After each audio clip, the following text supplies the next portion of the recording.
Hola amigos, I hope you're in the best of your health and finding this series useful in your learning goals. I do hope you are revising the concepts and knowledge as a routine now. So let us take 10 more questions here and learn more about the system of governance in India. Please keep your copy of the Constitution of India handy for reference. I will direct you wherever it's required. For best learning, I recommend you pause the video after each question is displayed, mark your own answer in maximum 1 minute, open a book if need be, and only then proceed to listen. This will improve your understanding, memory, as well as the ability to recall information when required. You may also join the Telegram channel mentioned in the description for more quizzes and other relevant information. Okay, so here goes the first question. In fact, the first 3 questions on the Telegram channel. President of India proclaims emergency and President's rule on certain dates that are given here for us, and assuming both houses are in session and the proclamation is approved by the Parliament on the last date of its validity, right, which is to be filled in this column. So we need to fill all these dates. Now the important thing for us, and I saw that a lot of aspirants actually could not answer this question correctly, especially the second one. So again, that's what, reading something is different and answering questions requires different skill altogether. So this is not a question I think anybody will ask you, but this is just to make sure you all have that much clarity that when you talk about national emergency and the proclamation is made, the proclamation as such will be valid for a period of 1 month. Okay, so between this 1 month period, before this 1 month period is over, Parliament must approve it, and once approved, then it remains valid for 6 more months from that date of approval. Okay, you should know that originally in the original constitution, this limit of approval and the validity of the proclamation was 2 months. And that is what it still remains for President's rule and financial emergency. But for national emergency, after the 44th amendment, it was reduced to 1 month. Also, the deadline, there was no deadline as such, though no regular approval was required. It used to be always indefinite period till revoked. But that also was reduced in the 44th amendment to 6 months. However, not for financial emergency, etc.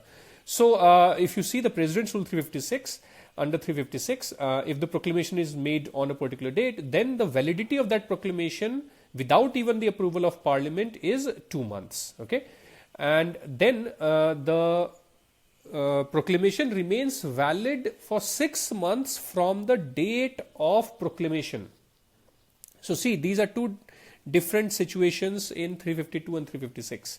Okay, and then financial emergency, again the old provision, financial emergency never got applied, so nothing has happened and no issues came up. So it is still the original provision of 2 months validity, and then once approved it remains valid for indefinite period until revoked. Okay, so make sure you have the clarity that is given to you in this table. It's very simple idea though. So if you see the performance, as I said in the second one, especially a lot of the respondents could not get it right. Anyway, so we move on to the next question, and that is under Article 25 of the Constitution of India, the reference made to the term Hindu also includes people professing which of the following religions. So, straightforward question. If you have read Article 25, it basically talks about where the reference of Hindu is made. It talks about the state making a law providing for the social welfare and reforms or the throwing open of Hindu religious institutions, okay, of a public character to all classes and sections of Hindus. And then the explanation says that the term Hindu includes Sikh, Buddhists and the Jain, all three are there. So that should not have been that difficult, and very happy to see 82% performance there. So good. Next question that we have is the chairperson of a member of a state public service commission may be removed from the office by an order of. Okay, so in this regard, the important article for us is Article 307, which talks about any public service commission, not just state or union or anything. It just talks about in general that the chairman or any member of the PSCs, the public service commissions, shall only be removed by the order of President of India on the ground of misbehavior after the Supreme Court has on inquiry confirmed it, and the reference to that was made by the President of India. Okay, so of course there is an inquiry committee of the Supreme Court, and the President will then accordingly take action. But the question is asking from the removed from the office by an order of. So the order is of the President of India only. Yes, procedurally then inquiry committee may be appointed. Okay, and that is also on the ground of misbehavior. There are other grounds also mentioned in the Constitution, which you'll see the reference in 317, for which even the inquiry committee is not required. Okay, so anyway, the answer is straightforward, and it should be the President of India. Please do read the article. I know these are not the articles we usually read, but take this opportunity to quickly refer to them. Okay, so let's go to the next question, and that is, which of the following is a basic feature of the presidential system of government? Okay, basic feature of presidential system, that means which in a way defines presidential system. So the first option says a rigid constitution. Now it's not really necessary, and rigidity is not necessary for a presidential system, or the other way around also. So it's not really the most, even the answer that you will think of. Then residual powers vested with the states. I mean, that is the concept of perhaps the truest form of federation, perhaps, or the American Federation at least has that. But it's nothing to do with the presidential system. It's being unitary or federal, or how federal a country is. Now, single executive. That means you have the head of the state as well as the head of the government, right? They both being just one. And that is definitely what is the presidential system, because this is what differentiates it from the parliamentary system, where you have the concept of dual heads, two heads, head of state usually being the president or the crown or whatever they call, and then a prime minister who would be the head of the government. So definitely single executive should be the answer. Now, supremacy of the legislature, again, most of the constitutional democracies, they will not have supremacy of the legislature anyway, but even if it's there or not, the point is it has got nothing to do with the presidential system. Okay, even in the American system you see that it's not the supremacy of legislature, right? Or even in India we always say it's the supremacy of the constitution. Anyhow, so the correct answer here should be C, that is the single executive. So moving on to the next question, that is the members of parliament can express themselves in the house in essentially which language? So I would really want you to refer Article 120 of the Constitution. It's a very small article, please read that. As I always say, what happens when you read these articles, even twice, perhaps over 6-8 months, whatever, it will stick in your head, you'll recall, because there is a sanctity in your head also attached with the Constitution. So when you read a general book, the amount of information you recall is much lesser than when you read the Constitution, because your mind is focusing, I'm reading something extraordinary, I'm reading something as a basic thing. So give that importance, see how your memory will also appreciate it, and you'll be very happy in some part of your exam life or beyond that.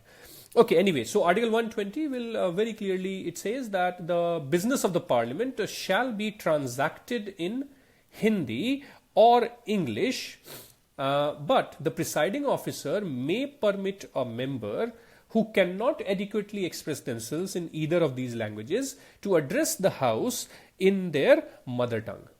Okay. So yes, it means they can also use the 8th schedule of the Constitution, they can use English, they can use Hindi, but the best answer here to choose, which covers everything here, is exactly what is written in Article 120, and that is option B, either English or Hindi or their own mother tongue, of course with the approval of the presiding officer. So, well, that should not have been that difficult for you. However, anyway, let's move on to the next question that I have for you here, and that is which of the following statements is or are not correct regarding the presiding officers of the Houses of Parliament? Okay, so the Speaker of Lok Sabha is not part of any committee, and the Chairperson of Rajya Sabha is not part of any committee. Well, I mean, I actually thought that this would have been a simpler question. You must have read here and there that if the speaker, the chair, is a part of a committee, then they automatically become the chairperson also. Even if you could recall this kind of a provision having read, it gives you a hint that maybe they are part of committees, right? Anyway, there is a business advisory committee and there is a rules committee. The two popular committees, there are others also where you will see that the speaker or the presiding officer is the chair. And also because the question is about, it's talking about any committee, right? Any committee.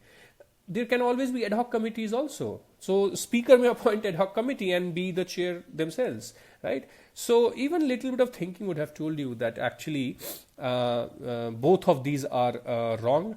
And because the question is asking which is not correct answer should be both of these for you. Right, so I actually would have expected a better performance on this, but anyhow, as long as we are learning, it's all that matters. So the next question that we have is which of the following statements is or are correct regarding the presidents of India and the United States of America? Okay, so first statement. President of India is an integral part of the legislature, that is the Indian Parliament. I'm sure if you have not read it ever, please do read Article 79. That's the first article for the Union Legislature, the Parliament. It declares that the Parliament shall consist of President, the lower house and the upper house. Also, the parliamentary form of government which we follow provides for interdependence of executive and legislature. Right, which is the British concept, as they say, of the crown in parliament, right? The crown in parliament, which is different from the complete separation of power idea of the presidential system, which is followed in the USA, and hence the president is not a part of the legislature as such. Okay, so the correct answer here should be just both of them. So shouldn't have been that difficult for you. Please don't confuse here. The president of USA does have veto powers on the bills, but most of the veto power is pretty much timed. There is a time of 10 days that is given to the president. Of course, if within that 10 days period the Congress is adjourned, then obviously the president cannot return, and hence the bill just expires. Otherwise, after 10 days, the bill automatically can be overridden by a higher majority by the US Congress. Anyhow, let's go to the last question of today's video. Which of the following high courts has jurisdiction over the Union Territory of Andaman and Nicobar Islands? The answer is straightforward. It is Calcutta High Court, which is also the oldest high court, and that was established on 1st of July 1862 under the Indian High Courts Act of 1861, which authorized the Crown, Queen Victoria at that time, to create two more high courts, Bombay and Madras. So they were actually created, these high courts were actually created by the order of the Queen. Okay, not really by the act as such, but the act authorized. I'm sure you also know that even though the jurisdiction is with the High Court of Calcutta, there is a bench of the High Court in Port Blair, okay, to deal with the matters that originate in Andaman and Nicobar Islands. And there are other union territories also, for example, Dadra and Nagar Haveli and Daman and Diu. Now they have become one. It's a very long name. That's the Bombay High Court. Then you also have NCT, National Capital Territory. The High Court is in Delhi itself. Then you have Lakshadweep. So Lakshadweep is Lakshadweep is with Kerala, Kerala High Court. Then you have Puducherry, and this Puducherry actually is with the Madras High Court. Chandigarh has its own high court, not its own high court, but like the High Court of Punjab and Haryana, which is in Chandigarh, but it's actually the High Court of Punjab and Haryana. And the recent territories, union territories of Jammu and Kashmir and Ladakh, they also have a common high court, that is the High Court of Jammu and Kashmir. So I hope you never get confused. They are very few, so you should be able to understand, how this works. All right. So that's the 10 questions for today. And with that, in the spirit of some of the pictures you have seen today, I thought I'll, give you some message. Because there are many moments in our life when we feel we are too small, and we are small, right? We are just one entity on the planet of the whole universe. So many a times it may feel very defeating, or self doubt may come that what can I do? The problem is so huge, the problem is much bigger, and what is my contribution? It's one space. So there can be a defeating thought at times, and whenever that thought comes, I'll leave you with something to read on your own. Please pardon my translation. I could not find a good translation, so I translated it myself to convey the point. माना कि इस जमी को न गुलजार कर सके, कुछ खार कम तो कर गए, गुजरे जिधर से हम. Keep that spirit in you, and I'm sure you'll do well in life and in administration. India will be proud. Thank you very much. I'll see you with 10 questions soon.